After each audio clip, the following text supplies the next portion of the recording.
Full time, Arsenal 0, Chelsea 0, the official scoreline.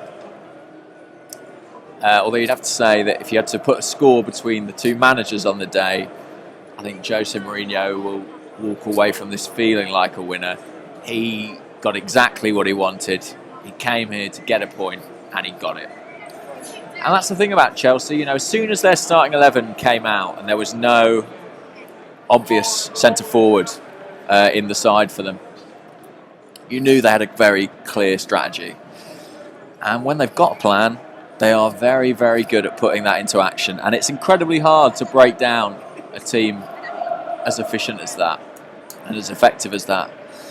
I think as Arsenal fans, we all hate him, but the performance of John Terry today was really something. I mean, debate will continue over whether or not Olivier Giroud is a world-class striker, but I have no doubt in my mind that Terry is a world-class centre-half. He's a world-class wanker as well, obviously, but you've got to give some credit where it's due. I didn't think it was a great game. I thought the first half was more exciting. In the second half, Chelsea took less risk going forward. I think they were content to stick with what they had, and Arsenal just couldn't find a way to break them down. There were a couple of half chances per Mertesacker from a set piece. Mesut Ozil and Danny Welbeck couldn't quite sort their feet out in stoppage time. And the singing you may be able to hear, by the way, as Chelsea fans. They know now, of course, that they will be champions. I think they definitely knew that before today, but I think they probably enjoy lording it over Arsenal. It's now 13 games, unlucky for some, in which Arsene Wenger hasn't beaten Mourinho. What else to focus on? A few penalties, incidents that really could have gone either way for me. There were 3.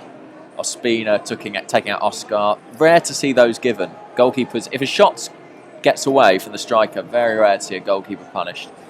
Fabregas put for a dive on Cazorla. That was the correct call. Bad dive from Fabregas because Cazorla hung his leg out a little bit late, and if he'd stayed on his feet rather than throw himself to the ground, he might well have got something. And the other one, a Cahill handball, I don't think you can give that. It deflects. I think ball to hand, really. Much so I would have loved to have seen it given. And then the second half for me, the game really sort of petered out. So there's the positives. We didn't lose. There's a time we would have lost this game, especially once Chelsea brought Didier Drogba on. There's a few ghosts there with him on the pitch. But we didn't lose. Our game management was better than it has been traditionally against Chelsea. But we didn't get the win. And you do feel like this was a brilliant chance to do it with all the momentum we had going into the match. And the players and the manager would have been desperate to do it. We just couldn't make it happen on the day. Positives and negatives, really. The good news, I suppose, Manchester United lost, so we're still very much on course for a top 3 finish, meaning no qualifier for the Champions League. And also, we've got through one of our harder fixtures without suffering defeat, so a lot of focus will shift towards that cup final now. I think top 4 is done and dusted. I'm really annoyed, to be honest, a bit frustrated. I really felt like we might have been able to get one over Mourinho today, but he is very good at managing his way through this sort of result, and the Arsenal fans will taunt Chelsea with chance of boring Chelsea, but I can't see that he or their fans will care at all. Not when they're lifting their second trophy of the season in a few weeks' time. Final thoughts, Cesc Fabregas wore a mask today, which is understandable, probably fearing the reception he'd get. There was a lot of booing, but actually when he came off, substituted off, the boos turned rather quickly to applause, and that was pretty widespread here. I think, it's at least 40-50% of fans were on their feet clapping him.